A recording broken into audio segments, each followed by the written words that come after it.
राज्यसभा में हमारे सहयोगी कृष्ण लाल पंवार जी और हमारे चीका के बहुत ही लोकप्रिय विधायक ईश्वर सिंह जी, हमारे इस क्षेत्र के लोकप्रिय विधायक थानेश्वर से, जो लगातार इस कार्य को आगे बढ़ाने में दिन रात ताड़ियों से आप स्वागत करिए बंतो कटारिया जी और अशोक तंवर जी, जो कमल का फूल लेकर के हमारे बीच में उपस्थित हुए हैं। और भाइयों, मोदी जी ने ये कमल का फूल दिया है और इस कमल के फूल को खिला करके मोदी जी के पास भेजने का काम करेंगे हम सब मिलकर के भाइयों।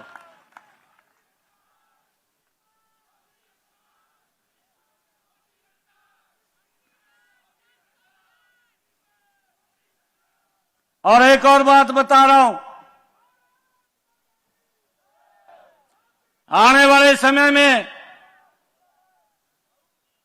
हमारे यशस्वी, तपस्वी और ऐसे महान संत की इस आधारशिला को रखने के लिए, जहां पर उनकी शिक्षाओं का प्रचार प्रसार होगा, उस मौके के ऊपर जब हम एकत्र हैं तो आदरणीय मनोहर लाल जी भी, आदरणीय नरेंद्र मोदी जी ने कमल का फूल वो करनाल से दे करके भेजा है और आने वाले समय के अंदर हम देखेंगे कि पूरे देश के अंदर आदरणीय मनोहर लाल जी की जो नीतियां, जो योजनाएं, जिसका पूरा लाभ हरियाणा को मिला है, आने वाले समय के अंदर इस देश के अंदर वो नीतियां, योजनाएं घर घर पहुंचेंगी। हम सब मिलकर के जो आदरणीय नरेंद्र मोदी जी ने ये कमल के फूल भेजे हैं, इनको खिलाने का काम हम सब करेंगे। और मंच पर हमारी पूर्व मंत्री विधायिका श्रीमती कमलेश डांडा जी, हमारे विधायक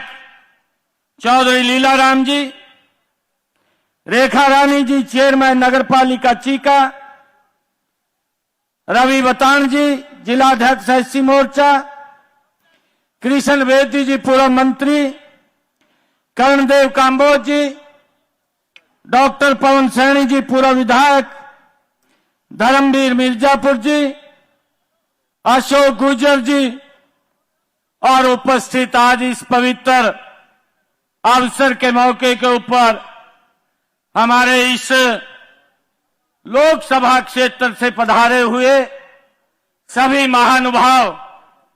आज मेरा ये परम सौभाग्य है कि मुख्यमंत्री के रूप में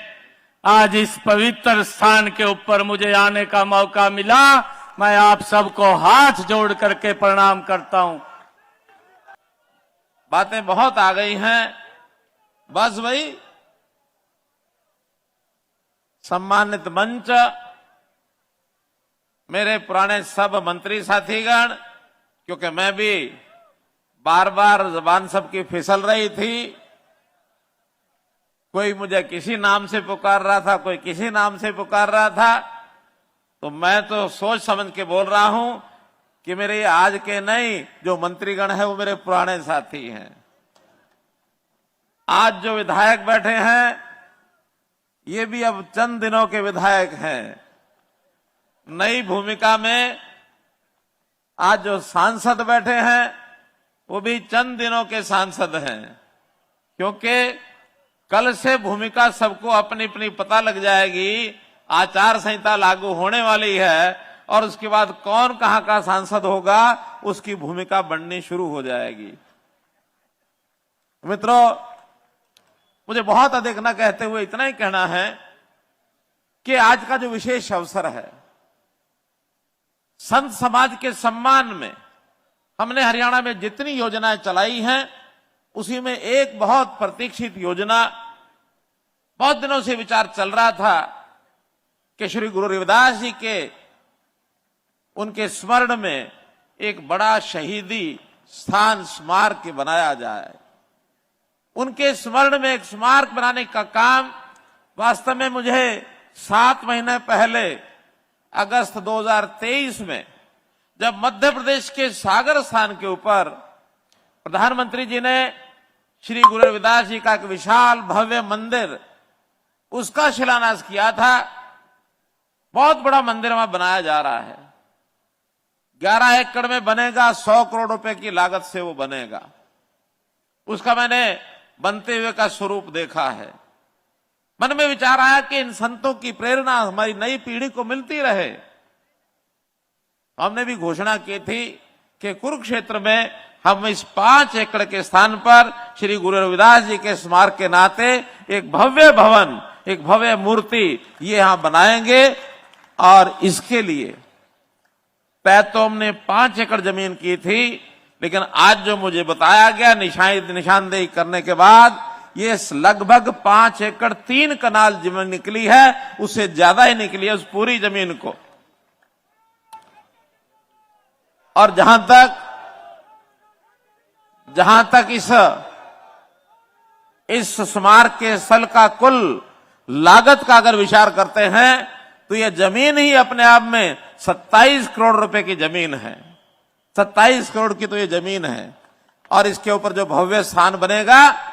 उस स्मारक और मंदिर का सब खर्च भी 25 करोड़ रुपया लगभग आएगा।